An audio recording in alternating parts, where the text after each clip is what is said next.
ज़हरा है कली जिसमें हुसैन और हसन फूल, तेरी सरकार में लाता है रज़ा उसको शफी। तेरी सरकार में लाता है रज़ा उसको शफी, जो मेरा खौफ है और लाडला बेटा तेरा। मोहब्बत के साथ बारगाह रिसालत में दुरूद पाक का नजराने अकीदत पेश करें। पढ़िए अल्लाहुम्मा सल्ली अला।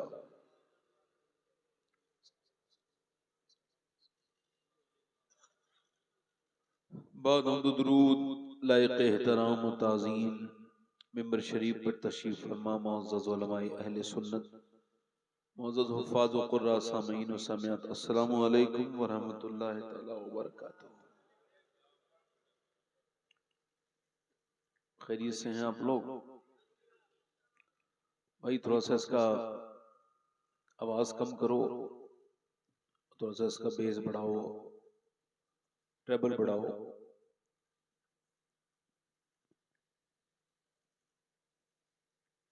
देखिए ऐसा है कि इंसान जब हार मान जाता है तो हार जाता है, और जब वो ये सोचता है मैं जीत जाऊंगा तो वो जीत जाता है। आपने इतनी सर्दी मान ली है कि अब आपको हल्की सी हवा भी लगेगी तो लगेगा बहुत बड़ा तूफान आ गया है। आप थोड़ा सा ये सोचिए कि अगर हम आज इस सर्दी के मौसम में भी दिल से हुजूर का जिक्र करेंगे और अल्लाह को अगर ये पसंद आ गया तो हमारी बख्शिश का सामान बन जाएगा। जनरेटर बहुत ज्यादा करीब है, मैं इस वजह से कह रहा हूं कि आगे से ख्याल रखा जाए। अभी तो ये कोई बात नहीं है, उसको एडजस्ट कर लिया जाएगा। बड़ी खूबसूरत महफिल सजाई है, अल्लाह इसे कबूल फरमाए और हम सब के लिए मगफिरत का जरिया बनाए। अब मैं आपसे ज्यादा कहूंगा भी नहीं कि आप सुभान अल्लाह वगैरह कहिए। वैसे हमारी तरफ कोई सुभान अल्लाह कहता है तो उसको 90 नेकियां मिलती हैं। आपके यहाँ क्या होता है? 90 मिलती हैं? बताइए। माँ अपने बेटे को एक नेकी नहीं दे सकती, मगर जो सुभान अल्लाह कहता है अल्लाह उसे 90 नेकियां अता करता है। सुभान अल्लाह का मतलब होता है कि अल्लाह पाक है, और अगर आपको 90 नेकियां भी कम लग रही हो तो मैं बढ़वा भी सकता हूं।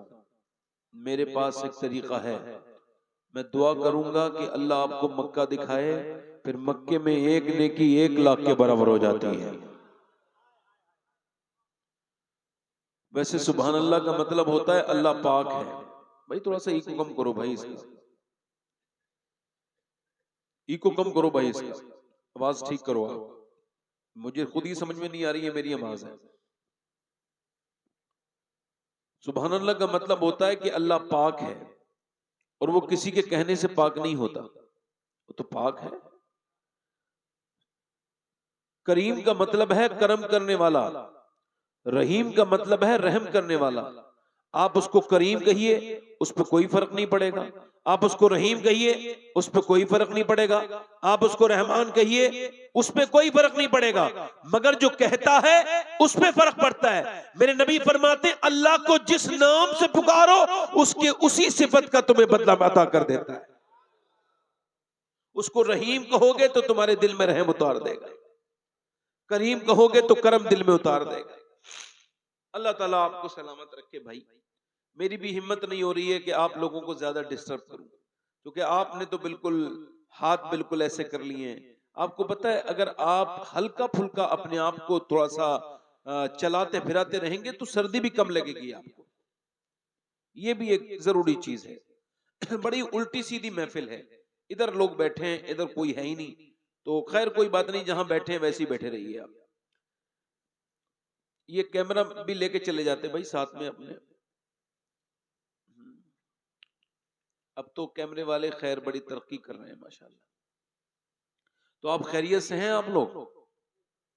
जोर से तो बोलो जरा अल्हम्दुलिल्लाह यार। अल्लाह का अगर आप पे करम है तो बोलो सुभान अल्लाह। तो खैरियत से हैं। ये पहला सबक है मेरा आपके लिए। जब कोई आपसे पूछे कि क्या हाल है, तो अपना हाल हरगिज किसी को ना बताएं, क्योंकि फी जमाने में, इस जमाने में फी जमाना लोग एक दूसरे का हाल नहीं पूछते, बल्कि मजाक उड़ाने के लिए कोई सूरत निकालना चाहते हैं। क्या हाल है, खैरियत से, रो के सुनते हैं, हंस के उड़ाते हैं, मजाक उड़ाते हैं। मौला अली फरमाते हैं जब तक तूने अपनी परेशानी किसी को नहीं बताई है, तब तक तेरी इज्जत तेरे हाथ में है, और जब तूने अपनी परेशानी किसी को बता दी तो अब तेरी इज्जत बर्बादी के दहाने तक पहुंच गई। इधर रोए उधर रोए, रोने वाला हमेशा रोता ही रहता है। गौसुल आजम फरमाते हैं सबके सामने रोगे तो बर्बाद हो जाओगे, सबको हाल बताओगे तो बेहाल हो जाओगे। हाल उसे बताओ जो हाल बदल सकता है। बोलो तो सही, जरा बोलो तो सही। वो कौन है? वो कौन है बोलो? वो हमारा रब है। इधर उधर शिकायत ना करो। सर्दी बड़ी हो रही है, गर्मी बड़ी हो रही है। मौलाना रूम कहते हैं नाशुक्रा शुरू होता है गर्मी से। पहले ये कहता है गर्मी बड़ी हो रही है, गर्मी बड़ी हो रही है, गर्मी बड़ी हो रही है, और उसके बाद फिर ये आ जाता है सर्दी में, फिर कहता है सर्दी बड़ी हो रही है, सर्दी बड़ी हो रही है। हालांकि इससे कहने से एक भी हिस्सा, एक भी दर्जा सर्दी कम नहीं होगी, ना गर्मी कम होगी, मगर इसका नाम उन लोगों में लिख जाएगा जो अल्लाह के कामों पर एतराज करते हैं। अब अपने गिरेबानों में मैं भी झांकूं और आप भी झांकें। ये कितने मजे लिए हमने ये कह के सर्दी बड़ी हो रही है, गर्मी बड़ी हो रही है, बड़ी सर्दी हो रही है और बड़ी गर्मी हो रही है। ये फिर सर्दी की शुरू हो जाता है, और सर्दी के बाद भी इसको सुकून नहीं।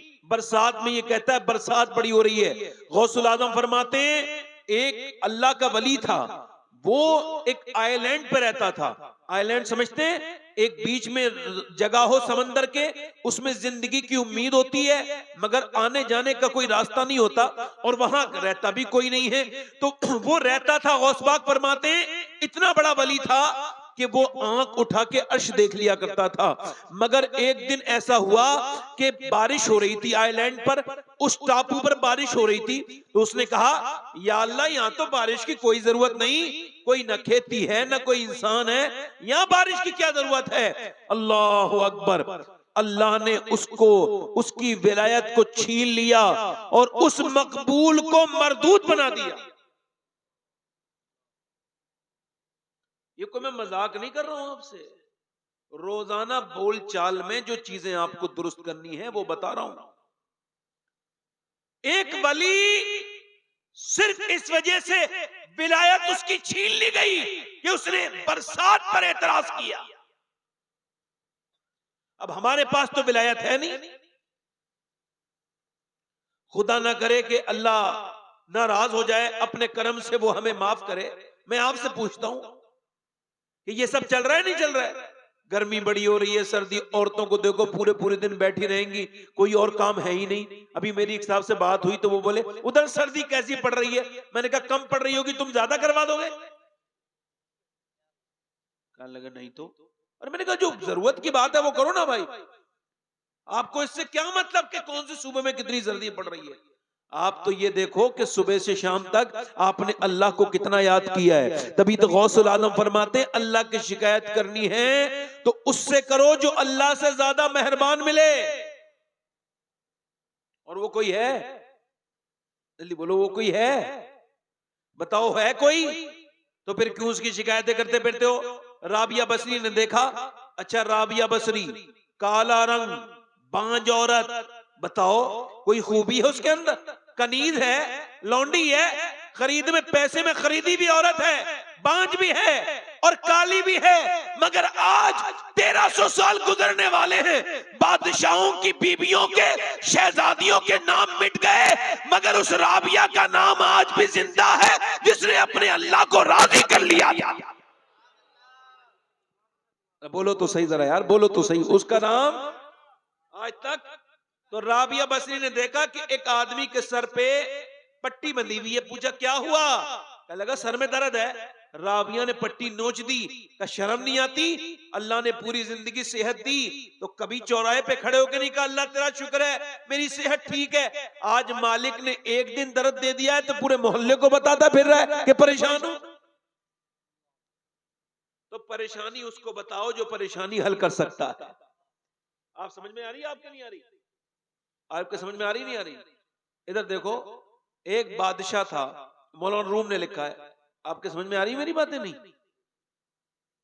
एक बादशाह था, वो सफर पे गया और वो शिकार करने गया। तब शिकारी आधा पागल होता है, वो शिकार के चक्कर में इतना दूर निकल गया अपनी हदों से पार।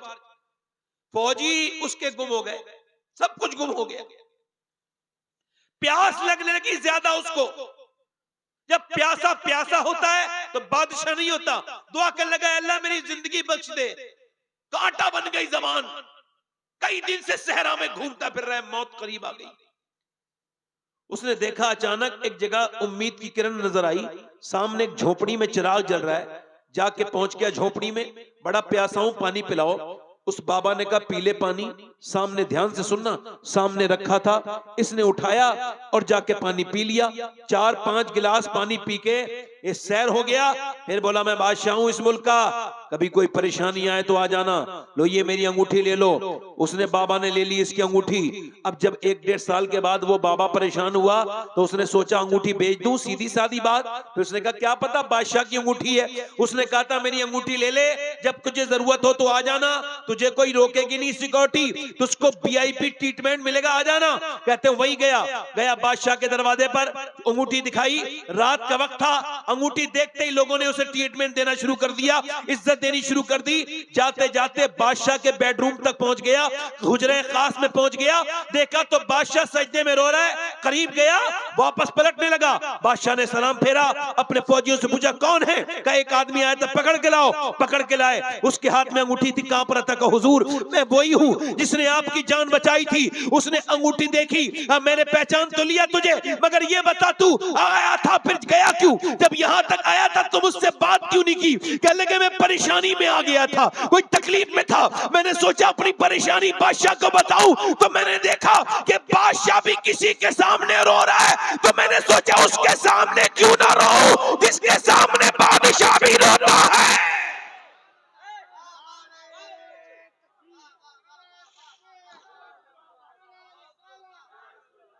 बोलो तो सही जरा यार, सुभान अल्लाह। आज के बाद जब भी रोना अल्लाह के सामने रोना, छोटी मोटी चौखटों पर मत रो, उस चौखट पे रो जहां सब रोए हैं। अल्लाह फरमाता है और कहीं रोएगा। आंसू कमजोर कर बना देते हैं, जिसके सामने रोएगा नजर नहीं उठा पाएगा। सुन, अगर दुनिया के सामने रोएगा तो नजर नहीं उठा पाएगा। अल्लाह कहता है मेरे सामने रो, दुनिया नजर उठने नहीं देगी, मैं तेरी नजर झुकने नहीं दूंगा। माशाअल्लाह। ये क्या नाम है इस प्रोग्राम का? ज़ियारत हरमैन। 2-3 शेर पढ़ता हूं मैं, पढ़ दूं? माइक तो बहुत ज्यादा अच्छा है भाई, इसे जरा और अच्छा कर दो भाई, थोड़ा सा इसका आवाज बढ़ा दो, रिपीट बढ़ा दो, हल्का सा इको बढ़ाओ थोड़ा सा। मैं 1-2 शेर पढ़ूंगा तरन्नुम से, हल्का सा इको बढ़ा दो जरा। आप लोगों में जिन लोगों के पास नेकियां कम हो वो जरा सुभान अल्लाह कह दें, जिनके पास ज्यादा हो वो ना कहें भाई। देखो इबलीस को भी ऐसे लगता था मेरे पास बहुत नेकियां हैं, आप में कोई ऐसा बैठा तो नहीं भाई? तो जरा जोर से बोलो सुभान अल्लाह। ये इरशाद भाई, अल्लाह ताला सलामत रखे। आपने याद रखना अल्लाह नियतों से राजी होता है। कैसे राजी होता है? नियतों से। मैंने ये जो कलाम पढ़ रहा हूं ये मैंने कम से कम 6 दफा मक्का शरीफ में लगातार पढ़ा है, और काबे शरीफ के लिए इससे बेहतरीन कलाम कोई अभी उर्दू में लिखा नहीं गया। पढ़ूं 2-3 शेर? मेरे साथ आप भी पढ़ेंगे जहां पढ़ने की बात होगी, है ना? शर्माएंगे नहीं इंशाल्लाह, है ना? कैमरे वालों आप भी पढ़ना बेटे, हैं सब मुसलमान हो ना, आप पढ़ना। काबे की रौनक काबे का मंजर,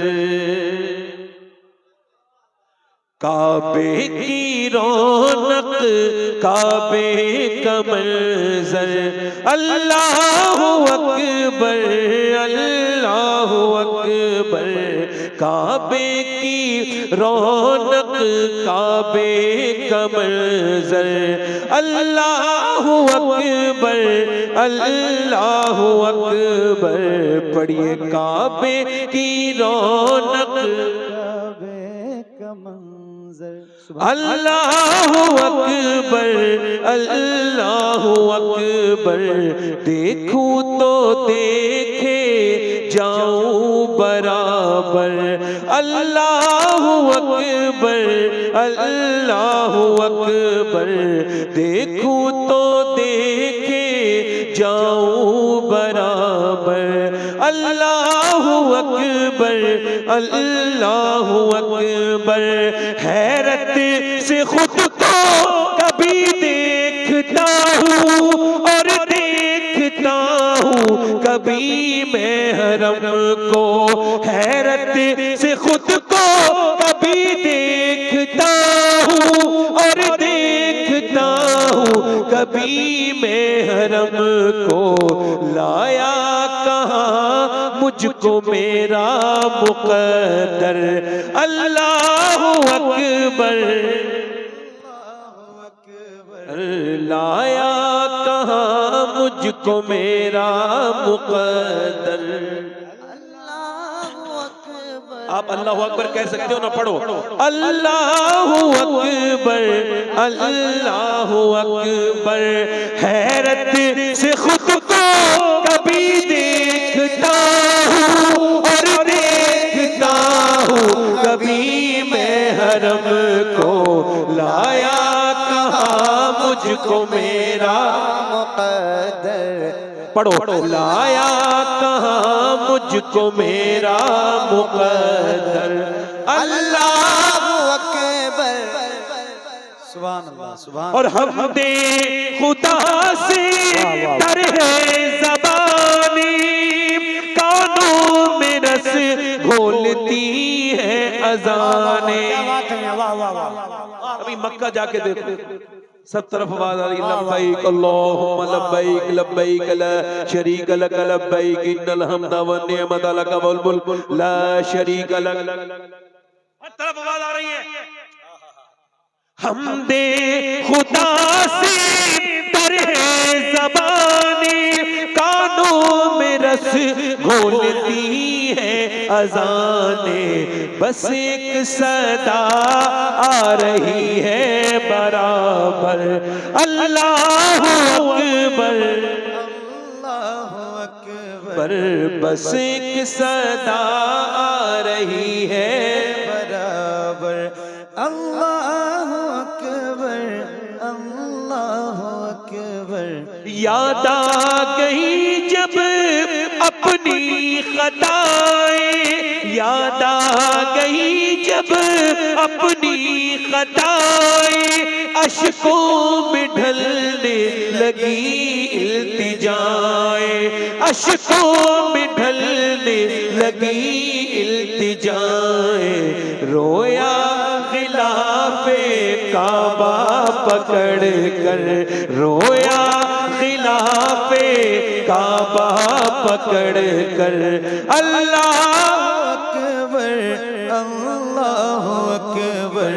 काबे की रौनक काबे का मंजर, अल्लाहु अकबर अल्लाहु अकबर। देखा सफा और मरवा भी देखा, रब के करम का जलवा भी देखा। देखा सफा और मरवा भी देखा, रब के करम का जलवा भी देखा।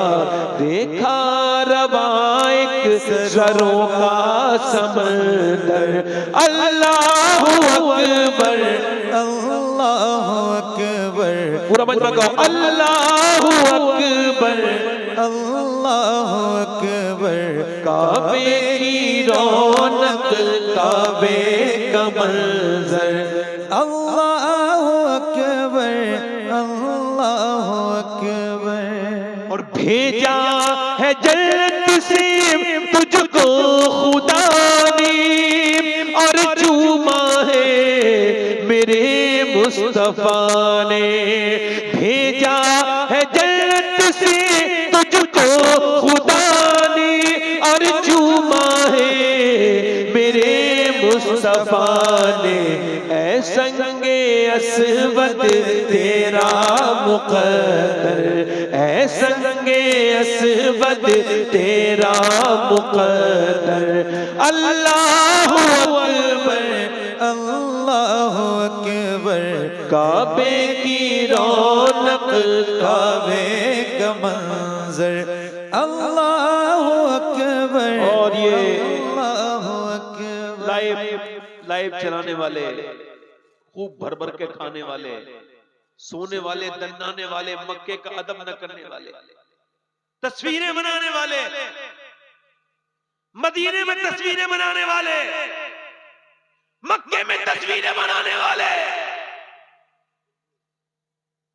और वहां से लाइव चलाने वाले। कभी अपने गुनाह भी लाइव कर मेरे भाई। नेकियां तो तूने बहुत लाइव कर ली। हजरत अबू बकर सिद्दीक फरमाते हैं, अगर गुनाह छुप के किए हैं तो कुछ नेकियां भी ऐसी छुपा के कर लो कि फिर अल्लाह तुमसे उन्हीं नेकियों पे राजी हो जाए। मगर मियां आज नेकी छुप नहीं रही है, नेकी करो और फेसबुक पे डाल। पहले ये था नेकी कर और कुएं में डाल, अब यह है कि नेकी कर और फेसबुक पे डाल, नेकी कर और तस्वीर बना, नेकी कर इंस्टाग्राम पे डाल। ओ मेरे भाई, एक लड़का बोला मेरे साथ तस्वीर बना लो। मैंने कहा मैं मक्के मदीने में तस्वीर बनाने नहीं आता। उसकी वजह यह है कि तस्वीर तो पूरी दुनिया में कहीं भी बन सकती है, मगर तकदीर बस मदीने में बनती है। जिंदाबाद, हाथों को उठाकर नारे तकबीर, नारे रिसालत, ज़ियारते हरमैन शरीफैन, ज़ियारते हरमैन शरीफैन, हुजूर सैयदी शबाहत मियां साहब किबला। काबे के ऊपर से जाते नहीं है, किसको अदब वो सिखाते नहीं है, किसको अदब ये सिखाते नहीं है। कैसे मुअद्दब है वो कबूतर। अल्लाहु अकबर, अल्लाहु अकबर। मक्के शरीफ में इतने कबूतर हैं, इतने हजारों लाखों कबूतर हैं, मगर कोई भी हुजूर मेरे आका करीम का ये मौजज़ा है। आज भी मक्के में सुभान अल्लाह कि कोई भी कबूतर हुजूर के सरकारे दो आलम के उस मुकद्दस बचाए हुए घर के ऊपर नहीं गुजरता जिसे मेरे नबी ने काबा बनाया है। क्या बात। काबे के ऊपर से जाते नहीं है, किसको अदब वो सिखाते नहीं है। कितने मुअद्दब है वो कबूतर। अल्लाहु अकबर, अल्लाहु अकबर। काबे की रौनक, काबे का मंजर, अल्लाहु अकबर, अल्लाहु अकबर। कुछ लोग बड़े चोर हैं, कुछ लोग नियतों के। कहते मदीने से बुलावा आएगा तो, और नियत है ही नहीं। नियत तो कहीं और के बुलावे की है। रजिस्ट्रार ऑफिस में जाया जा रहा है, रजिस्ट्री हो रही है। पहले आदमी 50 लाख की रजिस्ट्री कराता है, फिर मस्जिद में आता है, फिर कहता है या अल्लाह मदीना दिखा दे। गाड़ियों की कंपनी भी देख ली, मगर मदीने के लिए बुलावे का इंतजार कर रहा है। क्या सऊदी एम्बेसी से फोन आएगा कि आ जाओ भाई, तुम्हारे बगैर तवाफ अच्छा नहीं लग रहा है, आ जाओ, आपके बगैर सफा मरवा में लुत्फ नहीं आ रहा है, आओ जरा। ओए झूठे लोगों, दिल में रखो मोहब्बत रसूल। और मेरे नबी फरमाते जिस पे हज फर्ज हो जाए और वो हज को ना जाए, मेरे नबी फरमाते इसी हाल में मर जाए तो मुझे कोई फर्क नहीं पड़ता वो यहूदी बन के मरे या नसरानी बन के मरे।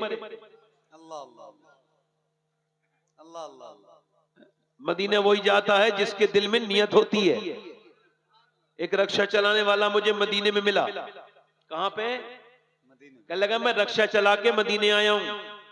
मैंने कहा कैसे? कहने लगा 12 साल इकट्ठे किए पैसे और 12 साल के बाद टूर वाले के पास गया अपने पैसे लेके, तो उसने गिने 49,000 निकले। तो उसने कहा हमारा तो टूर का खर्चा 65 या 60,000 है, मगर चूंकि तुम आशिक रसूल हो हम तुम्हें कम पैसों में लेके चले जाएंगे। कहते मैं घर गया, मैंने अपनी बीबी से कहा मैं मदीने जा रहा हूं। वो बोली मुझे छोड़ के जा रहे हो मदीने, मुझे लेके नहीं जाओगे? तो मैंने कहा बेगम मेरी बेइज्जती न कर, मैं तो रक्षा चलाता हूं, बड़ी मेहनत की है। बचपन से मदीने की बातें सुनता था, मदीने की नातें सुनता था, मदीने देखने का दिल था, तो 2-2.5 घंटे ज्यादा रक्षा चलाता था मदीने के लिए। आज मदीने वाले का बुलावा आया है, 12 साल में मैं जा रहा हूं, 12 साल के बाद तुझे भेज दूंगा रक्षा चला के, मगर अब मुझे जाने दे। कहते मेरी बीबी अंदर गई, 1 तोला जेवर था उसके पास और बोली लो इसे बेच के आओ, इसे मैं कब्र में नहीं लेके जाऊंगी सोने को, मुझे मेरे नबी का मदीना दिखा दो। तेरे हरम की क्या बात मौला, तेरे करम की क्या बात मौला, हर साल आना कर दे मुक़द्दर, अल्लाहु अकबर। एक बार मेरे साथ पढ़ लो। काबे की रौनक काबे का मंजर, ई को कम कर दो भाई, ई को कम कर दो, मैं अपनी तकलीफ शुरू कर रहा हूं। ई को कम करो, ई को और कम करो भाई, और कम करो, और कम करो, आवाज बढ़ाओ। बस तकरीर में शुरू कर रहा हूं भाई, थोड़ा सा ट्रेबल बढ़ाओ, ट्रेबल, आवाज को बारीक करो, बेस कम करो, ट्रेबल बढ़ाओ, हाँ आवाज बारीक करो थोड़ी सी, हाँ ठीक है, यहाँ ठीक है। ये रोज माइक पे बोलते बोलते बड़ा तजर्बा हो गया। मैं आज से अर्ज कर रहा हूं, तकरीर मेरी शुरू हो रही है, ज्यादा लंबी नहीं करूंगा, मगर जितनी देर भी मैंने बोलना है आपने ध्यान से सुनना है। इंशाल्लाह मैं ये सोच के तकरीर करूंगा कि आपका हिसाब कयामत के दिन मुझसे होगा, और आप ये सोच के सुनिएगा कि आपसे सुनने का हिसाब होगा। ये दुनिया ना तो मजाक है, ना ये दुनिया अल्लाह ने यूं ही बनाई है। मेरा आपसे सवाल यह है, अल्लाह ने इंसान को क्यों पैदा किया है? दुनिया की सबसे बड़ी खोज पड़ोसी की खोज नहीं, दुनिया की सबसे बड़ी खोज अपने रिश्तेदार की खोज नहीं, दुनिया की सबसे बड़ी खोज अपने पॉलिटिशियन की खोज नहीं, दुनिया की सबसे बड़ी खोज अपनी खोज है। सबसे बड़ी मार्फत अपनी मार्फत है।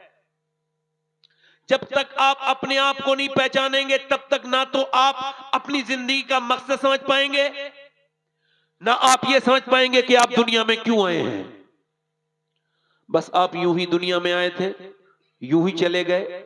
जैसा कि अकबर इलाहाबादी ने कहा था, क्या बताऊं दोस्त क्या कार्य नुमाया कर गए, क्या बताऊं दोस्त क्या कार्य नुमाया कर गए।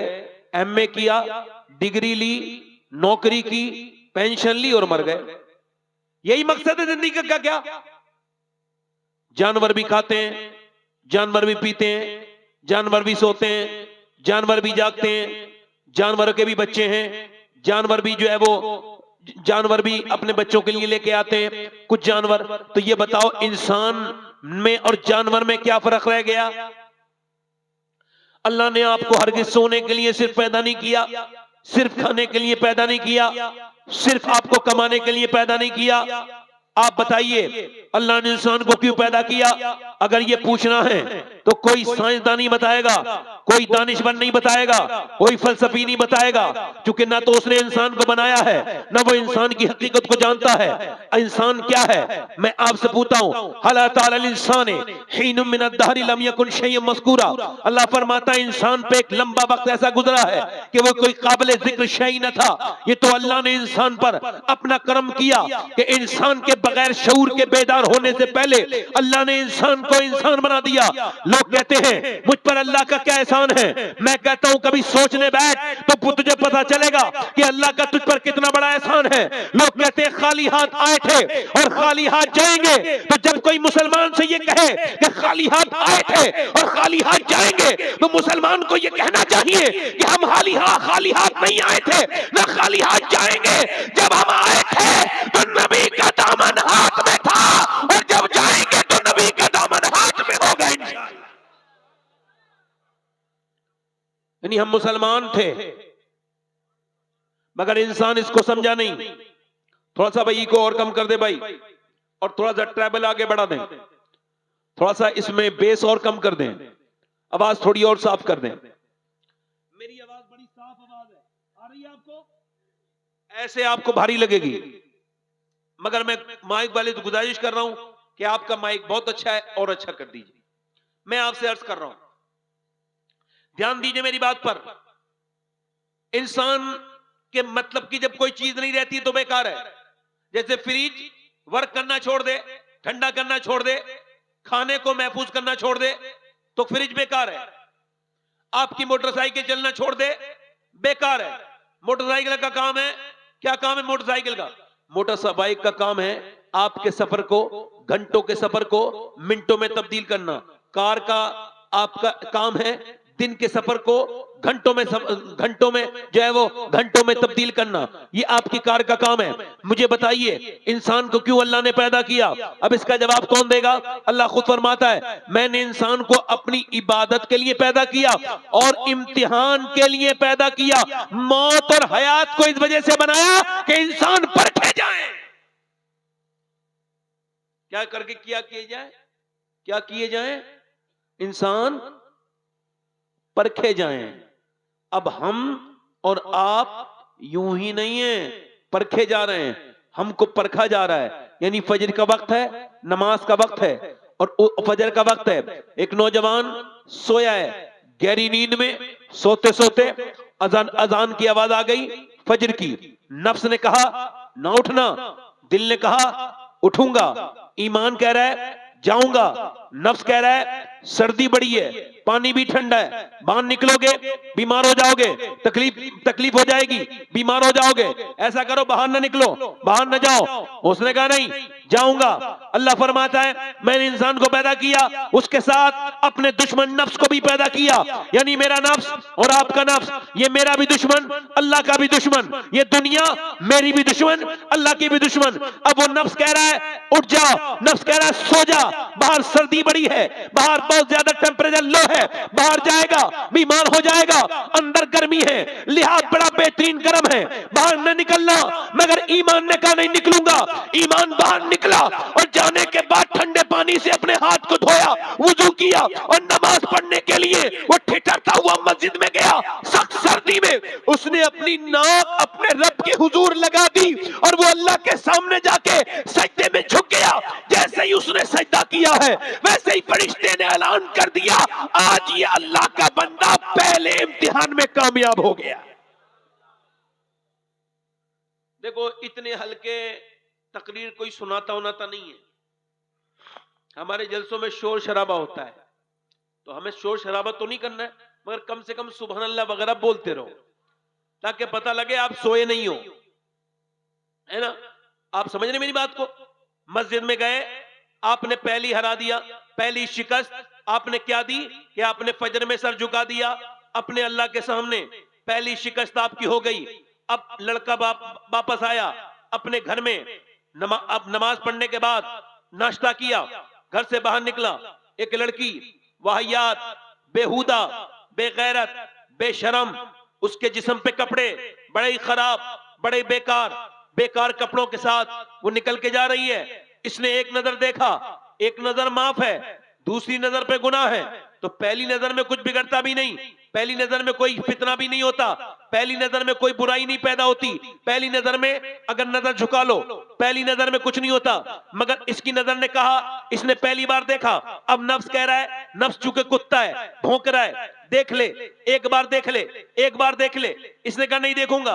नफ्स कह रहा है बड़ी हसीन लड़की है, अगर सामने से चली गई तो फिर बहुत दिनों क्या पता कभी दिखाई देना दे, देख इसका, इसके कपड़े देख और कपड़े में इसकी गंदगी देख, देख ले। ईमान कह रहा है नहीं देखूंगा। मेरे नबी का फरमान है कि आंखों से देखना ये आंखों का जिना है, यानी आंखों से देखना ये आंखों का जिना है। अब जरा तवज्जो करें, मेरे नबी फरमाते हैं जो आंखों से बदनिगाही करता है, इन आंखों में अल्लाह उसकी आंखों में अल्लाह उसकी आंख की सलाई डालेगा। मैं आपसे अर्ज करना चाहता हूं और पूछना चाहता हूं, ऐ मेरे दोस्तों, आंखों में सलाई डाली जाएगी, आप और मैं एक माचिस की तिल्ली बर्दाश्त नहीं कर सकते। और अगर वो बदनिगाहियां जो हमने आपने की है और जो हमने छुप छुप के गुनाह किए हैं और वो अगर अल्लाह हमसे नाराज हो गया तो मैं आपसे पूछना चाहता हूं, ये आंखें मेरे खिलाफ बोलेंगी कयामत के दिन? अगर अल्लाह माफ करे, अल्लाह हमारे गुनाहों को माफ करे, ये बताओ आंखें हमारे खिलाफ बोलेंगी और कहेंगी मालिक तूने दिया तो था काबा देखने के लिए, तूने दिया तो था रोज़ा रसूल देखने के लिए, तूने आंखें दी थी माँ बाप का चेहरा देखने के लिए, मगर इसने गंदगी की। ये आंख मेरी दोस्त नहीं है, मेरी आंखों में आंखें हैं, मेरी अंदर आंखों में आंखें हैं, मगर ये कयामत के दिन मेरे खिलाफ बोलने लगे। अच्छा मुझे बताओ, आप जरा गौर करो, अगर कयामत के दिन अल्लाह के सामने आंखों ने ये कह दिया इसने बुरी नजर से देखा था, इसने गंदी चीजें की थी, जरा गौर तो करो, तवज्जो तो करो मेरे दोस्त, क्या होगा उस वक्त मुझे बता मेरे प्यारे भाई। मैं तुझसे पूछना चाहता हूं, जो जिस हाल में मरेगा उसी हाल में उठाया जाएगा। मैं अर्ज करना चाहता हूं अपने दोस्तों से, अपने भाइयों से, जो जिस हाल में मरेगा उसी हाल में उठाया जाएगा। एक लड़का भी कुछ दिनों पहले हम सफर पे थे तो मैंने देखा एक लड़का ट्रक के नीचे आके मर गया। 22-23 साल का लड़का था, उसके कान में लीड लगी हुई थी, उसकी लीडों को निकाला गया और जब उसको अंदर रखा गया उसके भेजे को लोगों ने हाथ से उठा के थैली में रखा और फिर उसकी लाश के करीब रख दिया। पूरे जिस उसके भेजे पे चढ़ गया था ट्रक, अब उसका ये चेहरा रह गया था, नाक पूरा फट गया था, सब आवाज आई थी बड़ी तेजी से उसका सर जब फटा था। जरा तवज्जो करें, जब लोग आगे पहुंचे तो लगा देखा मुसलमान है, आईडी निकाली तो लगा मुसलमान है, मोबाइल जो देखा उसका लॉक खोलने के लिए जब मोबाइल ऊपर को उठाया तो देखा मोबाइल में गंदा गाना चल रहा है, एक गंदी चीज चल रही है, यानी वो मर गया। पीछे से ट्रक आवाज दे रहा था मगर गाना सुन रहा था, इसकी वजह से आवाज नहीं आई, मौत आ गई। मुझे बताओ, जो जिस हाल में मरेगा उस हाल में उठाया जाएगा, तो जो गाने देखते देखते मरा है वो किस हाल में उठाया जाएगा? मजाक समझ लिया लोगों ने दुनिया को। 50-60 साल की जिंदगी, हुजूर ने फरमाया मेरी उम्मत की जिंदगी 60 से 70 के दरमियान है, 60 से 70 के दरमियान, 70 व 60, ये 60 से 70 के दरमियान हुजूर ने फरमाया मेरी उम्मत की जिंदगी। अब उसमें 15 साल तो अपनी मर्जी से जिया ही नहीं, 15 साल के बाद होश संभाला, मगर अब तो मियां नौजवानों की जिंदगियां बर्बाद हो रही हैं। क्या बताऊं आपको मेरे दोस्तों, क्या बताऊं? उसने अपनी नजरों को झुकाया, नफ्स ने कहा देख ले, उसने नहीं देखा और नजरें नीची झुकाई और कहने लगा या इलाही रंग लाए जब मेरी बेबाकियां उनकी नीची नीची नजरों की हया का साथ हो, तो ये उसने दूसरी कामयाबी हासिल कर ली। और अगर दोनों में फेल हो गया तो, दोनों में यही सब किया इसने, तो मैं आपसे पूछता हूं, देखो सर्दी भी बहुत है, माहौल भी अच्छा नहीं जलसे इस वक्त, मगर मैं आपसे पूछता हूं क्या मैं जो बातें कर रहा हूं आपके काम की नहीं है? अगर मैं कर रहा हूं तो ध्यान से सुनो। सर्दी उर्दी अपने दिमाग से निकालो और ठंडी छोड़ के दिमाग ये मेरी तरफ आप लगाओ, मुझे थोड़ी देर अपनी तवज्जो दो, मेरी बातों पर ध्यान दो। मैं क्या कह रहा हूं आपसे, आप इम्तिहान में हैं, मैं इम्तिहान में हूं, आप सुबह भी इम्तिहान में हैं, आप शाम भी इम्तिहान में हैं। आप मेरी तकरीर को मजाक समझे तब भी मेरी तकरीर सच है। अगर तकरीर करने वाला खुद अपनी तकरीर पे अमल ना करे फिर भी तकरीर हक है। अगर आप देखें, अगर कोई से सीरियस न ले, ना तकरीर करने वाला ना सुनने वाला, तो फिर दीन पर कोई फर्क नहीं पड़ेगा, मगर इन दोनों पे फर्क पड़ेगा, करने वाले पे भी पड़ेगा, सुनने वाले पे भी पड़ेगा। अब निगाहों ने बचा दिया अपने आप को, निगाहों ने बचाया। इमाम हसन बसरी रदी अल्लाह ताला अन्हु वो कहते हैं मेरा एक मुरीद था जो सबसे बेहतरीन हाफिज कुरान था, वो रहता था वो बसरा में, इतना टनाटन कुरान पढ़ता था, उससे ज्यादा मजबूत हाफिजा किसी का था नहीं। एक दिन वो आया, आके बोला हुजूर मैं कहीं का नहीं बचा। मैंने कहा क्या हुआ?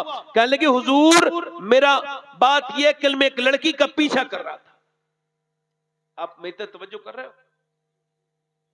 एक तो लोग ही बहुत कम है, उससे ये उठ उठ के भी जा रहे हैं एक दो लोग, तो और किसी साहब को जाना है तो मैं रोक नहीं रहा हूं, चले जाएं, कोई बात नहीं है, मगर बीच में से ना उठें। इससे थोड़ा सा ये होता है, ऐसा लगता है कि ये भाईजान मेरी बात समझ नहीं पाए, वरना कोई मजिस्ट्रेट की बात सुन के नहीं जाता, हमारी बात सुन के क्या चला जाएगा। खैर सुन लो भाई थोड़ी देर और। दिल लग रहा है आप लोगों को? नहीं लग रहा है? दिल लगा के बोलो सुभान अल्लाह। इमाम हसन बसरी कहते हैं मेरा एक शागिर्द, एक तो ये माइक इतना खराब है कि ये खुद मेरी आवाज को साफ नहीं कर रहा है। मैं बड़ा साफ आवाज आती है मेरी, मुझे खुद आवाज आती है, मैं साफ अंदाज में बोलने वाला आदमी हूं। इस माइक में नहीं जाने कैसा उनसे कौन सा मसला है। मैं इनसे कहना हूं इसका ईको कम कर दें, तो एक तो ये ईको सादा नहीं कर रहे हैं। ईको सादा कर दो भाई, बिल्कुल सादा कर दो। हाँ मुझे सादा कर दो माइक, हाँ बिल्कुल सादा। और इसका गूंज ऊंज भी कम कर दो, बिल्कुल बिल्कुल सादा करो माइक। हाँ बस यहां देखो, अब सुनो। इमाम हसन बसरी कहते हैं मेरा मुरीद मेरे पास आया और आके बोला हुजूर मैं इमाम हसन बसरी का तारुफ करा दूं, थोड़ा सा उनका इंट्रोडक्शन कराऊं। ये मौला अली के शागिर्द हैं और इन्होंने सैयदा उम्मे सलमा का दूध पिया है। यानी हुजूर की बीबी का दूध पिया है इन्होंने। हजरत अली के खलीफा भी हैं और जितनी भी पीरा मुरीदे के सिलसिले हैं सब हसन बसरी तक जाके मिलते हैं। वो कहते हैं मेरा एक शागिर्द जो बेहतरीन हाफिज कुरान था मेरे पास आया और आके बोला हुजूर मैं कहीं का नहीं बचा, मैं बर्बाद हो गया। मैंने पूछा क्या हुआ? कहने लगे कल एक लड़की का पीछा करता था मैं, उससे जरा मुझे मोहब्बत हो गई थी। उसने मुझे पलट के देखा और कहा तुझे शर्म नहीं आती? एक तो तू मुसलमान, दूसरा हाफिज कुरान, तेरे सीने में कुरान, और तू मेरा पीछा कर रहा है, तुझको शर्म आनी चाहिए। मुसलमानों के लड़के और मुसलमानों की जवानियां इसलिए हैं कि वो लड़कियों का जीना दुश्वार करें, उनकी लड़कियों के पीछे करें, औरतों से इश्क लड़ाए, तुझको शर्म नहीं आती? तू मेरा पीछा करता है। तेरे नबी की सुन्नत तो ये है, एक गैर मुस्लिम लड़की निकल के जा रही थी, मेरे नबी के सामने आ गई, हुजूर ने फरमाया सलमान मेरी चादर इसके सर पे रख दे। इसके सर पे चादर नहीं, अर्ज की या रसूल अल्लाह मुसलमान की बेटी नहीं है, वो तो किसी काफिर की बेटी है। फरमाया किसी की है तो बेटी काफिर की सही, तू उसका सर ढक दे, कयामत के दिन अल्लाह तेरे गुनाहों को ढक देगा। ये तो मुसलमानों का तरीका है और तू ये क्या कर रहा है? कहते हुजूर उसके लफ्ज मेरे सीने पे ऐसे असर करे, नश्तर बन के चुप गए, मैं कांपने लगा और ज्यादा कांपते कांपते हुजूर अब हाल यह है कि मैंने कुरान पढ़ना शुरू किया तो कुरान की एक भी आयत याद नहीं रही, मैं पूरा कुरान भूल गया। यानी हुजूर एक लड़की पे बदनिगाही डाली तो मेरी पूरा कुरान निकल गया, मेरा अल्लाह नाराज हो गया। तो अभी तो सिर्फ मेरा कुरान निकला है, मेरा ईमान ना निकल जाए। एक हाफिज कुरान हसन बसरी का मुरीद कहता है हुजूर मेरे लिए दुआ कर दें, अभी सिर्फ कुरान निकला है, ईमान ना निकल जाए। इमाम हसन बसरी ने कहा लोगों मैंने अब तक जितने भी लोगों को बेईमान होते मरते देखा वो सब वो थे जो निगाहों की हिफाजत नहीं करते थे, वो अपनी तन्हाइयों के चोर थे, तन्हाइयों में बदनिगाही किया करते थे। अल्लाह ना करे कि मरते वक्त ईमान छिन जाए। अपने करीब में पड़ोसी मुल्क में एक लड़का गाने गाता था, गाना गाते गाते कामयाब हो गया, बड़ा नाम हो गया उसका, उसने एक मर्सिडीज गाड़ी जीत ली, उसके बाद दूसरी, उसका बढ़ गया और ज्यादा उसका एतमाद बढ़ गया, उसका हौसला बढ़ गया। गाना गाने में उसने वर्ल्ड टूर किया, पूरी दुनिया में यूरो, पाउंड और डॉलर में रुपया उसने कमाए। उसने इतना पैसा कमाया, एक मुल्क में एक शहर में एक घर बनाया, दूसरे में दूसरा, 19 साल की उम्र में शादी अपनी पसंद की लड़की से, 23 साल की उम्र में खड़े होकर गाना गा रहा था, गाते गाते बेहोश होकर गिर गया। जब चेकअप हुआ पता लगा दोनों गुर्दे फेल हो चुके हैं, अब बचेगा नहीं, गुर्दे इसके बेकार हो गए, डायलिसिस मोड पे आ गया। 1 हफ्ते में एक बार डायलिसिस होता है, 15-20 हजार रुपए लगते हैं। जितना महंगा अस्पताल उतना महंगा डायलिसिस। उसके बाद एक जगह, 2 जगह, एक मकान बिका, दूसरा मकान बिका। आप में से कितने लोग ऐसे बैठे हैं जिन्होंने अपनी जिंदगी में, पूरी जिंदगी में एक मर्तबा कहा हो 2 रकत नमाज पढ़ के सिर्फ, ऐ अल्लाह तेरा शुक्र है कि तेरा फजल है कि मेरे गुर्दे खराब नहीं, गुर्दे मेरे ठीक हैं। जरा गौर तो करो दिल का, जरा गौर तो करो, जिनके गुर्दे खराब होते हैं उनका हाल क्या होता है। ये आप देख रहे हैं नस, ये नस एक आदमी की फड़क रही थी।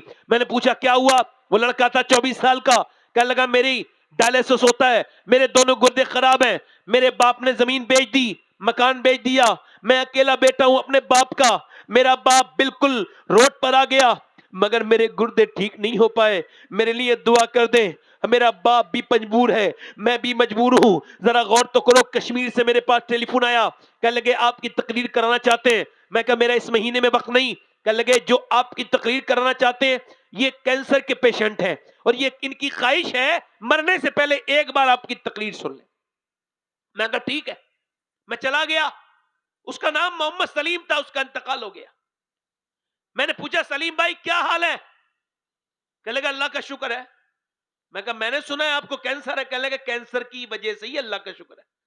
मैंने कहा कैंसर की वजह से शुक्र है, कहने लगे कुछ लोगों को अचानक मौत नहीं आ जाती, एक्सीडेंट हो जाता है, किसी को दिल का दौरा पड़ जाता है, मगर मेरे अल्लाह का करम है 2 महीने पहले मुझे अल्लाह ने डॉक्टरों के जरिए पता चल गया कि मैं मरने वाला हूं, मुझे कैंसर है, और मुझे टाटा अस्पताल बंबई से लिख के दिया कि तुझे कैंसर है। जब से सुना है कैंसर है, एक तो अजीब से डिप्रेशन में चला गया था, फिर सोचा जब अल्लाह ने करम किया है मरना ही है तो क्यों उसको राजी न कर लूं, तो अब रात को रोता हूं पूरी पूरी रात। कहता है मैंने छुप छुप के बड़े गुनाह किए हैं, कहता है बगैर कैंसर के भी नमाज पढ़ता था तो बस ऐसे ही सजदा करता था, सर उठा लेता था। जब से सुना है कैंसर है तो अब आंसू बड़े आ जाते हैं, जैसे ही सर सजदे में रखता हूं फूट फूट के रो के कहता हूं मालिक तू ही है, सबने मुझे छोड़ दिया, मैं बीमार हुआ हूं तो छोड़ दिया, मगर चूंकि 2 महीने के बाद कब्र में आऊंगा, मेरे मालिक मैं तो एक छोटी सी कमरे में नहीं रह सकता, एक अंधेरी कब्र में कैसे रहूंगा। कहता है रोज रोता हूं और रो रो के अल्लाह से कहता हूं मुझे माफ कर देना। कहता है बड़ा लुत्फ आता है। उसका इंतकाल हो गया, अल्लाह उसे बख्शे। एक बूढ़ा आदमी अस्पताल में भर्ती हुआ, 90,000 का बिल आया, सांस लेने में दिक्कत थी, 1.5 दिन ऑक्सीजन लगा, ठीक हो गया। 90,000 का बिल देख के रोने लगा। डॉक्टर ने कहा पैसे ज्यादा लग रहे हैं जो रोते हो। कहा नहीं नहीं, अल्लाह ने इतना दिया है, इतना नवाजा है, यहीं पे खड़े खड़े खरीद लूंगा अस्पताल। कहा फिर रोता क्यों है? कहा रोता इस वजह से हूं कि मैं 80 साल का बूढ़ा हूं, तेरे यहां पर 1.5 दिन सांस लिया है मेरे तेरी मशीन से, तो तूने 90,000 का बिल बिठाल दिया और मैं 80 साल से अल्लाह की हवाओं में सांस ले रहा हूं। मैंने कभी सोचा नहीं कि सांस लेना कितनी बड़ी नेमत है यार। जिसने ऑक्सीजन मशीन लगाई उसे 1 लाख रुपए दे दिए, जिसने गुर्दे धोए उसे लाखों दे दिए, जिसने गुर्दों का इलाज किया उन्हें करोड़ों दे दिए, जमीनें बेच के दे दी, और जिसने दिल का इलाज किया उसे कितने पैसे दे दिए, मगर जिस करीब रब ने दिल गुर्दे फ्री में दिए उसके सामने तो कभी झुक के सजदा भी नहीं किया है? अब उसके सामने तो कभी झुके भी नहीं। उससे तो नहीं कहा करीम तेरा करम है और रहीम तेरा रहम है। दुनिया में लगे रहे, दुनिया की जिंदगी को सब कुछ बना लिया, फिर क्या हुआ? सब नहीं छोड़ दिया एक साथ। खुदा ही मिला न मिसाले सनम, न इधर के रहे न उधर के रहे। मौला अली फरमाते हैं जब बंदा मरता है तो फरिश्ते कहते हैं, लोग कहते हैं अरे इसने अपने बच्चों के लिए क्या छोड़ा, तो फरिश्ते कहते हैं इसने आखिरत के लिए क्या भेजा। ए भाई इधर देखो, तवज्जो है मेरी बात पे? नहीं दिल लग रहा, आप लोगों का नहीं लग रहा है? दिल लग रहा है?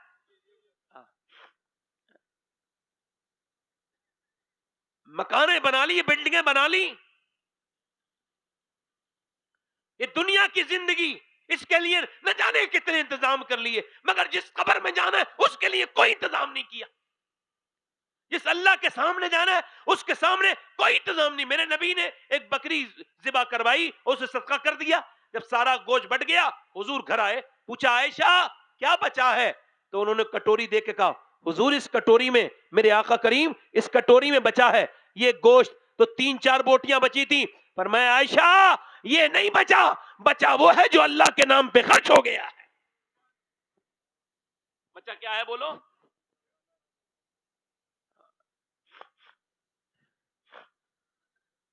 वो लड़का मरने के करीब आ गया, वो गाना गाने वाला। पहले सेल्फियां लेने के लिए लोग परेशान रहते थे उसके साथ, आज वो भीख मांग रहा है तो कोई भीख नहीं दे रहा उसे। वक्त जब बदलता है तभी तो कहता हूं, अपनी दौलत पर, अपने मर्तबे पर, अपनी शोहरत पर, अपने इल्म पर, किसी भी चीज पर, अपने नसब पर कभी घमंड मत करना। घमंड अल्लाह को बहुत बुरा लगता है। उसने आज तक कोई फिरौन नहीं छोड़ा, न उस जमाने का कोई नमरूद बचा, न इस जमाने का कोई फिरौन बचेगा। वक्त आएगा, वक्त बड़ा अपना मिजाज बदलेगा, सब कुछ खत्म करता चला जाएगा। खैर उसकी बीमारी बढ़ती गई, उसकी बीवी ने देखा रो रहा है, मौत का वक्त करीब है, चेहरा काला हो गया, कल तक तो गोरा चेहरा था, आज चेहरा काला हो गया, कल तक नाचता था, दिल धड़कते थे लोगों के, और आज वो देखो मरने वाला है, तो कोई उसकी मौत के करीब भी नहीं बैठा। बीबी बैठी है, बच्चे बैठे हैं, बच्चों को देख के रोने लगा, कहने लगा मेरे बच्चे यतीम हो जाएंगे, मेरे बच्चे, मेरी बीबी बेवा हो जाएगी, तू कितनी खूबसूरत है, मेरे बच्चे कितने अच्छे हैं, ये कह के रोने लगा। और रोते रोते बोला, मैं इस वजह से रो रहा हूं, अल्लाह ने आवाज दी तो मैंने गाने गाए, मगर बुरा वक्त आया तो गाना सुनने वालों ने छोड़ दिया। अगर मैंने गाने के बजाय मदीने वाले की नाते पड़ी होती तो मदीने वाले ने नहीं छोड़ा होता। मदीने वाले ने मुझे नहीं छोड़ा होता। देखो मैं कभी कहता वैसा नहीं हूं, एक तो यहाँ का माहौल वैसे ही ऐसा है कि सर्दी है, मिंबर का माहौल उससे ज्यादा सर्द है, मगर चूंकि मिंबर पे जो उलमा बैठे हैं वो हमारे सब सरों का ताज है। अब सर के ताज से तो कोई शिकायत नहीं कर सकता कि आप क्यों नहीं बोल रहे।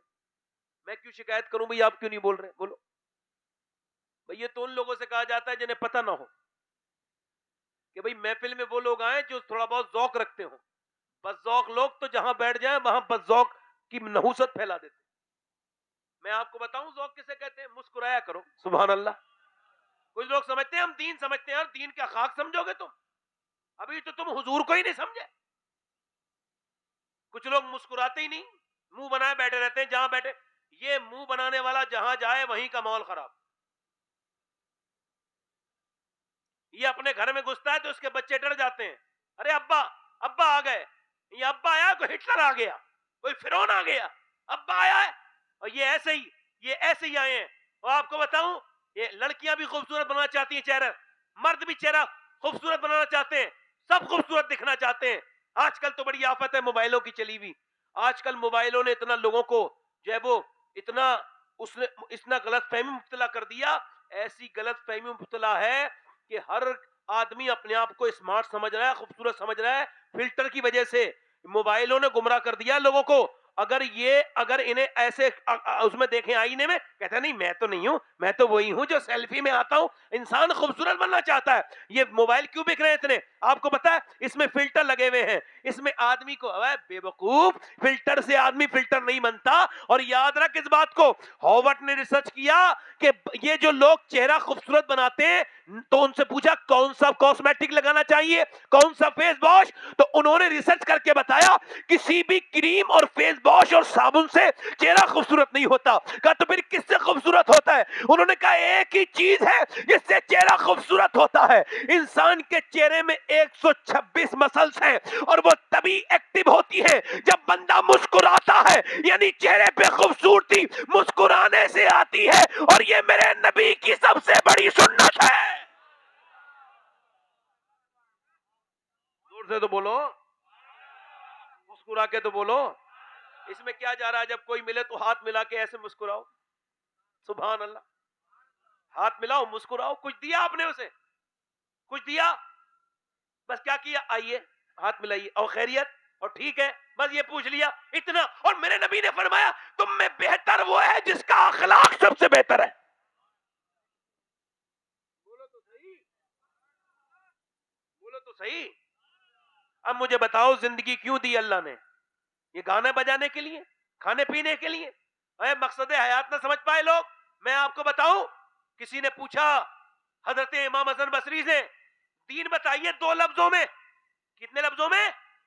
कह लगे दीन 2 लफ्जों में सुनो, अल्लाह के सामने रोने का नाम दीन है और पब्लिक के सामने मुस्कुराने का नाम दीन है। कितना बोलो, क्या दीन है? लोगों के सामने जल्दी बोलो, रोने का नाम दीन है। 1 घंटा होने वाला है, मुझे और बोलूं थोड़ी देर? दिल लग रहा नहीं लग रहा है आपका? माशाअल्लाह। तो जिंदगी दी गई थी क्यों? खाने के लिए। इंस्टाग्राम पे बैठे हैं इतनी देर। ये आज मैं आपको बता रहा हूं, जैसे आजकल वार्ड है, ये दिल का वार्ड है, ये गुर्दों का वार्ड है, ये जो है वो आईसीयू है, ये आईसीयू नहीं है, जनरल वार्ड है। ऐसे ही कुछ दिनों के बाद मोबाइल के मरीजों के वार्ड अलग होंगे। ये मोबाइलों के मरीजों का वार्ड है। कौन है? जिन्हें बगैर मोबाइल के बिल्कुल भी इन्हें जो है वो सुकून ही नहीं है। ये अब एक ये कोई शौक नहीं रह गया, ये तहकीक हो चुकी है, ये एक बीमारी है। इसे बेस्ट ने डिक्लेयर कर दिया कि मोबाइल का बहुत ज्यादा इस्तेमाल ये इस्तेमाल नहीं है, बल्कि ये एक बीमारी है। और इस बीमारी में नौजवान यूथ लगे हुए हैं। छोटे छोटे बच्चों को औरतों ने अपने मोबाइल दे दिए, 5-5 साल के बच्चे मोबाइल में। अभी एक लड़का पागल हो गया 6 साल का, 7 साल का, कर्नाटक में। उससे पूछा तेरा बाप कौन है? तो कहने लगा मेरा बाप पबजी के अंदर रहता है। उसके बाद कहने लगा मेरा बाप भी वही है, मेरी माँ भी वही है। मुझे बताओ, बिल्कुल सही भी कहा उसने, बिल्कुल गलत नहीं कहा। बचपन में सुनो, इंसान के बच्चे में और जानवर के बच्चे में फर्क है। इंसान का बच्चा पैदा होते ही अपनी माँ को नहीं पहचानता, मगर जानवर का बच्चा भैंस का, गाय का, बकरी का पैदा होते ही अपनी माँ को पहचान लेता है। तो इंसान चूंकि अशरफुल मखलूकात है, मगर फिर भी क्यों नहीं पहचानता? मालूम है क्यों? इस वजह से कोरा कागज है, जो देखेगा वही करेगा। गेम खेलना सिखाया तो गेम खेल रहा है, नमाज पढ़नी सिखाई होती तो नमाज पढ़ रहा हो।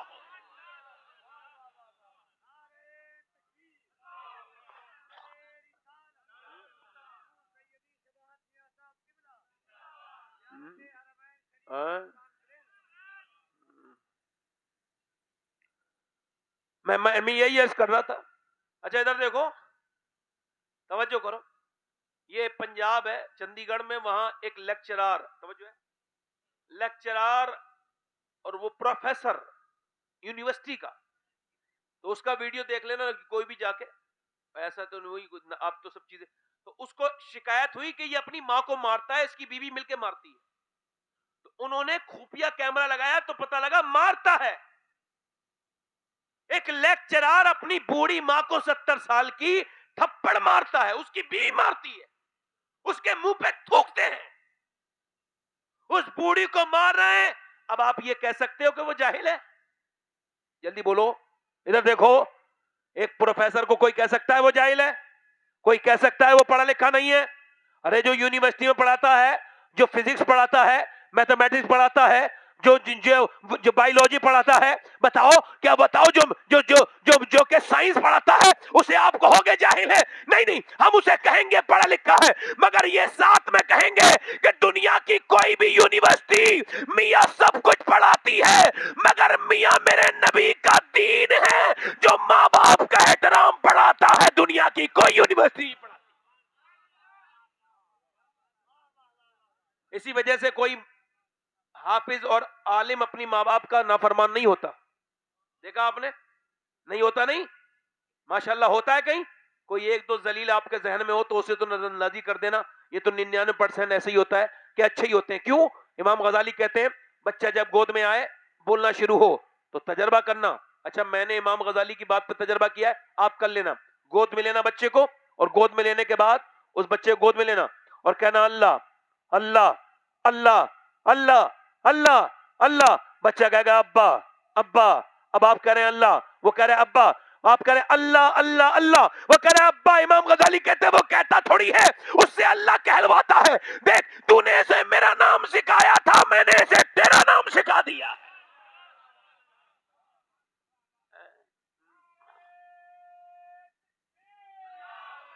माशाअल्लाह।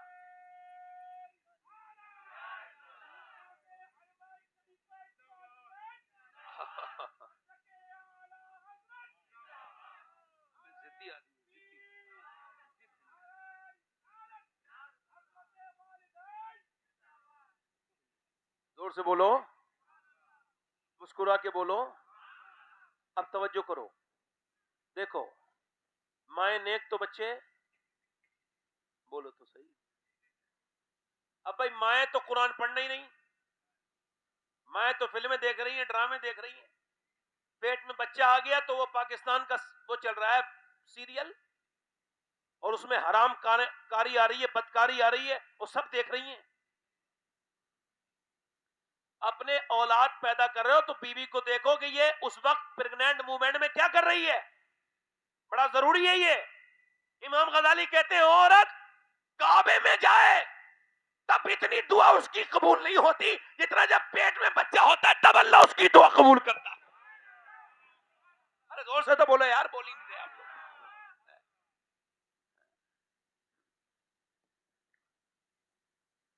इन्होंने रिसर्च किया कि भाई कौन बच्चे पागल पैदा होते हैं अपनी मां से, पेट से।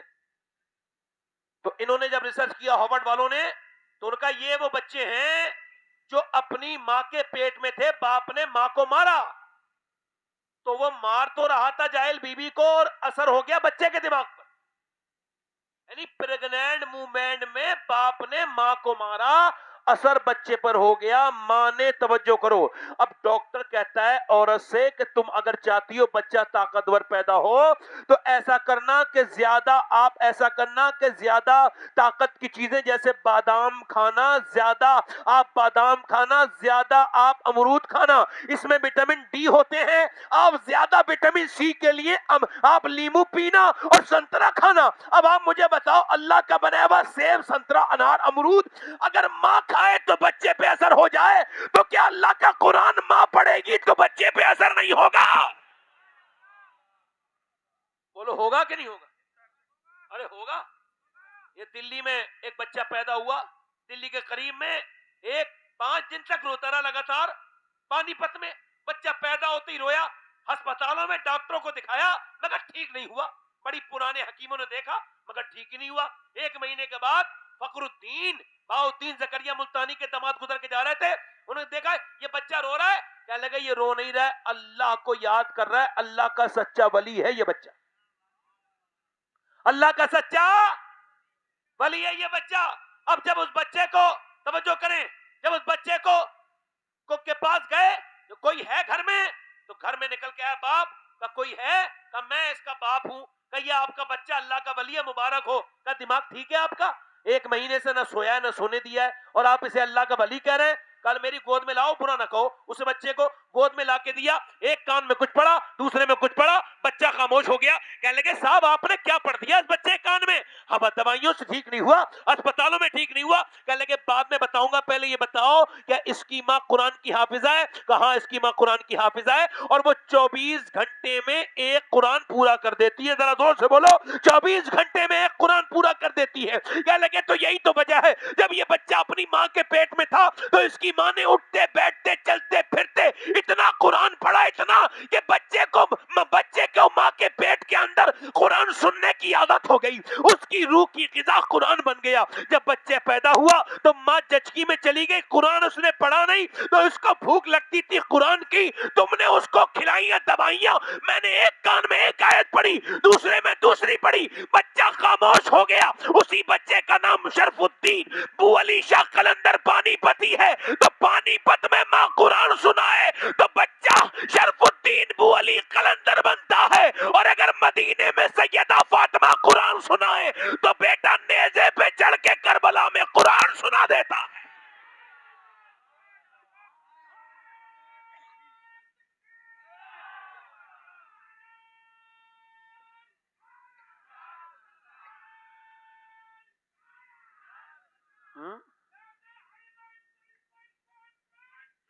अब तो कुरान रख दिया ताक में और उसके ऊपर जम रही गर्द, और मियां ने जो तावीज दिया उसमें 70 बार मोम जमा कर लिया है?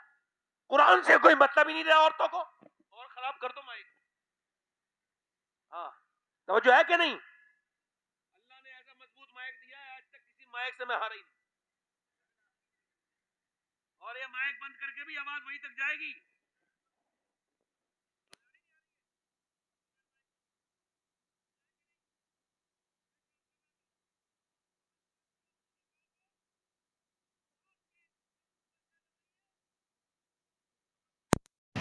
और वो जो मियाँ ने ताबीज दिया था 2-2,500 रुपए का, महंगा था ना ताबीज वो, तो उसको अपने सीने से लगाए फिर रही है। बेवकूफ, सारे मियाँ के ताबीज एक तरफ है और मेरे नबी का कुरान जो नबी ने दिया है वो एक तरफ है।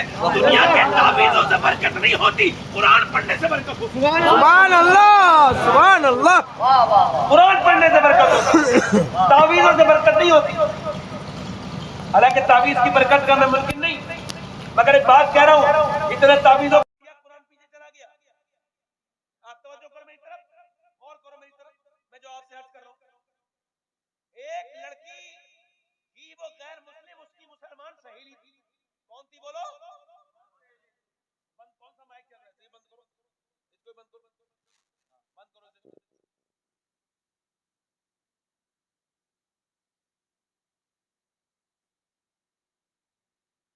इस वजह से मैंने सोचा अल्लाह ने ऐसी आवाज ठीक दी है। आवाज आ रही है सबको?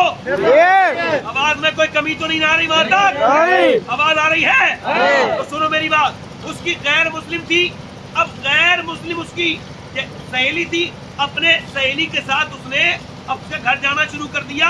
उसकी अम्मी कुरान पढ़ाती थी तो इस गैर मुस्लिम लड़की ने भी कुरान पढ़ी। जोर से बोलो जरा, सुभान अल्लाह। गैर मुस्लिम ने क्या पढ़ लिया बोलो? कुरान पढ़ लिया।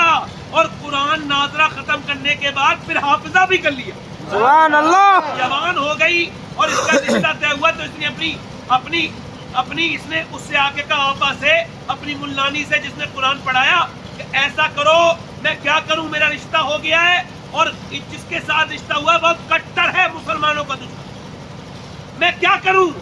मैं हाफिजा हूं और मैं ईमान भी ला चुकी हूं, अब मेरा कैसा वक्त गुजरेगा? तो उसने कहा, ऐसा है, जिस कुरान से तू मोहब्बत करती है वही कुरान तेरा साथ है। जोर से तो बोलो यार, कुरान से तू मोहब्बत करती है वही कुरान तेरा साथ देगा, वही कुरान तेरा साथ देगा। अब सुनो, ये अपने घर गई, इसकी शादी हुई, और जब शादी हुई तो इसकी जो मुल्लानी थी जिसने कुरान पढ़ाया था, उस औरत ने इसे छुपा के तोहफे में कुरान दे दिया और कहा, मेरा वही जाके खोलना, मेरे दिल का यही ख्वाहिश है। इसने वहीं जाके कुरान खोला। खैर शादी हो गई, 2 बच्चे भी हो गए, मगर जब इसका आदमी चला जाता दफ्तर तो ये अकेले कुरान पढ़ती थी। सुभान अल्लाह। और बंद करके कमरा रोती थी और कहती थी, अल्लाह मेरे बच्चों को भी मुसलमान बना दे और मेरे चोर को भी ईमान की तौफीक दे दे। अल्लाह का करना ये हुआ, तबीयत खराब हुई और जब दिखा के आया तो आके रोने लगा, सर पीट के रोया। बीबी ने कहा, क्या हुआ? तो बड़े मियां नाउम्मीद होके फूट के रो के बोला, मुझे कैंसर हो गया, डॉक्टर कहते हैं आखिरी स्टेज है, तू बचेगा ही नहीं।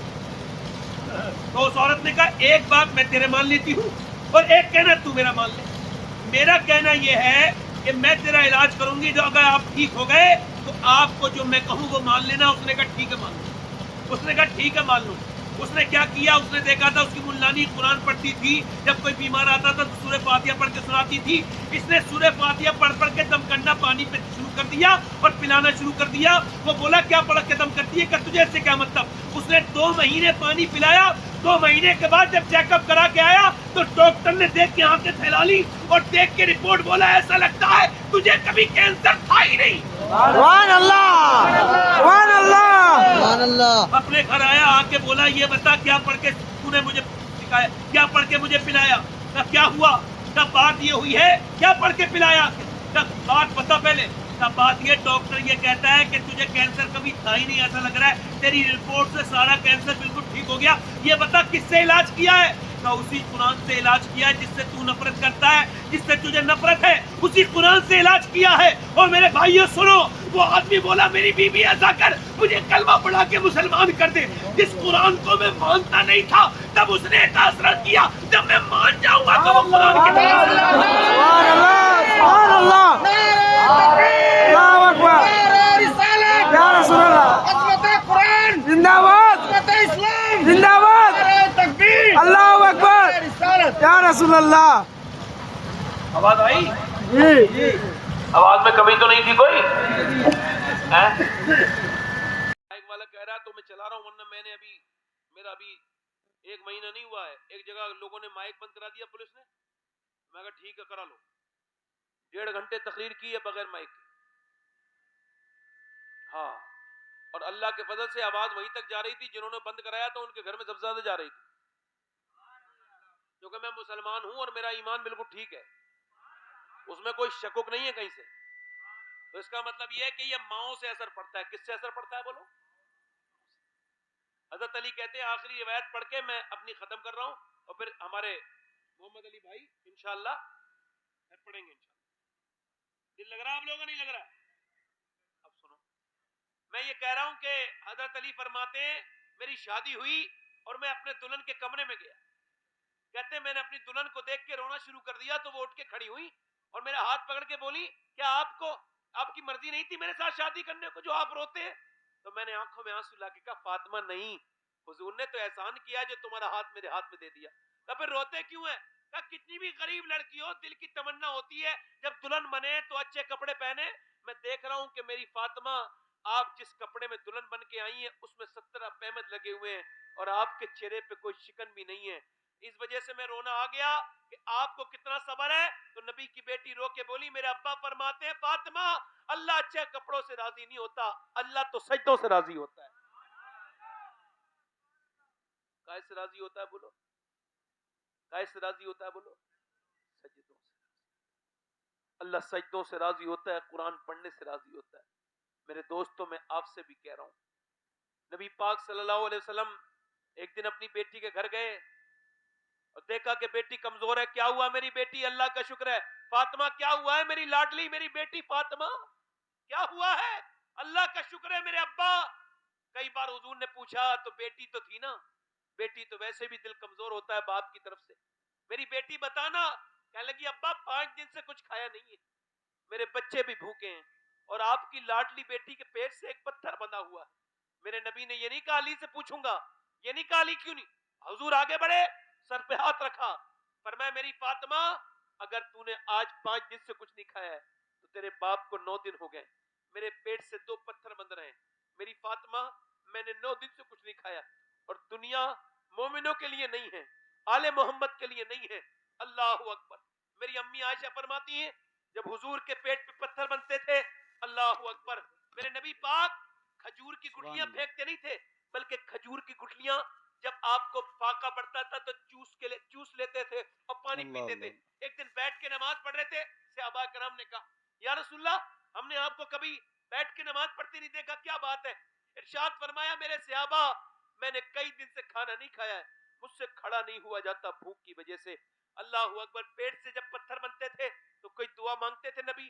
हाँ, एक दुआ मांगते थे, क्या? अल्लाह मुझे खाना दे दे? नहीं। या अल्लाह मेरे बच्चों को खाना दे दे? नहीं। दुआ मांगते थे, हाथ उठाते थे, अल्लाह मेरी उम्मत कभी भूखी ना मरे। मेरे मुफ्ती आजम फरमाते, खाते हैं तेरे दर का, पीते हैं तेरे दर का, पानी है तेरा पानी, दाना है, हम सबको मरना है, मौत आनी है, मेरी बहनों को भी, मेरे भाइयों को भी। तौबा कर लो अल्लाह से, गुनाहों से जो मैंने आपके सामने बयान किया उस पर गौर करना, अपनी मौत के बारे में सोचना। अल्लाह बड़ा करीम है, अल्लाह बड़ा रहीम है, वो माफ करने वाला है, वो करम करने वाला है, उससे माफिया मांगो। एक औरत एक आदमी के पास आई, कहने लगी मुझे कोई दे दे अल्लाह के नाम पे, मेरे बच्चे भूखे हैं। उसने कहा कि मेरे बच्चे की मुझे कोई मतलब नहीं, मैं तो औरतों का शौकीन हूं, तू मेरे पास रात को आ जाना, मेरी ख्वाहिश पूरी कर देना, मैं तुझको दे दूंगा। उसने कहा मैं जिस्म नहीं बेचूंगी, मगर फिर आई दोपहर को, कहने लगी मेरे बच्चे बेहोश हो गए, भूख की वजह से कुछ दे दे, मैं रात को आ जाऊंगी, जो तेरा दिल चाहे कर लेना। वो चली गई, खाना खिला के घर में आई, रात को इसके कमरे में पहुंच गई, इसने इसके हाथ लगाया, कांप लगी। वो रोती क्यों है? पैसे तुझे नहीं मिले जो इतना रो रही है? कि पैसे सब कुछ थोड़ी होते हैं, ईमान भी कुछ होता है। का क्या मतलब? का जब मैं खाना खाती हूँ, जब मैं सजदा करती हूँ, तब भी अल्लाह देखता है, मैं अपना जिस्म बेच रही हूँ तब भी अल्लाह देख रहा है। अल्लाह अकबर। वो बोला, अच्छा तू इतना डरती है, जब मैं तुझे अपनी बहन बनाता हूँ। वो बोली कि मेरे मालिक, अगर मेरे बच्चे बीमार ना होते और मेरे बच्चे भूखे ना होते तो मैं अपना जिस्म नहीं बेचती, कभी नहीं बेचती। उसका दिल बदल गया। अब जब मैं तुझे अपनी बहन बनाता हूँ, जब चली गई वो तो सारे पैसे दे दिए, सजदे में गिर के रोने लगा, बहुत रोया।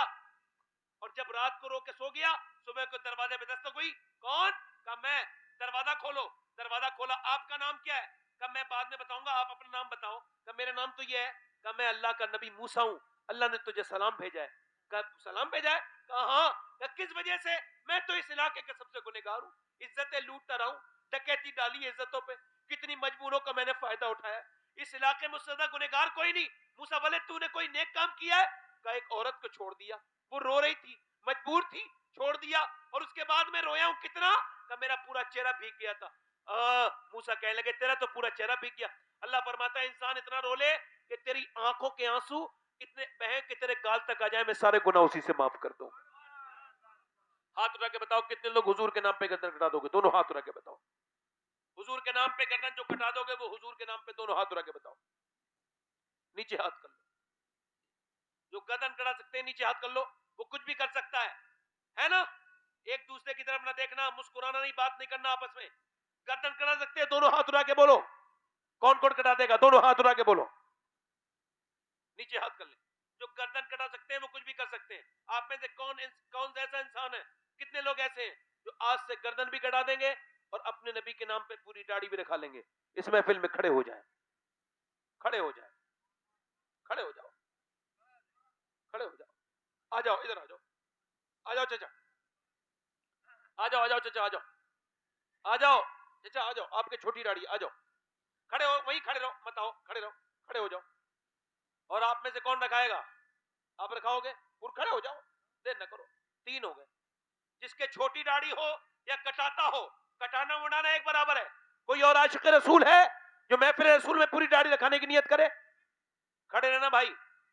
आपके चचा, आपके बीच वाले जो सफेद दाढ़ी वाले, आपके पूरी है, शाल जो ओढ़ रहे हैं, इधर बीच में आप बैठ जाएं, आप खड़े रहें, आप खड़े रहें। चौथा कोई आशिक, खड़े रहो, खड़े हो जाओ।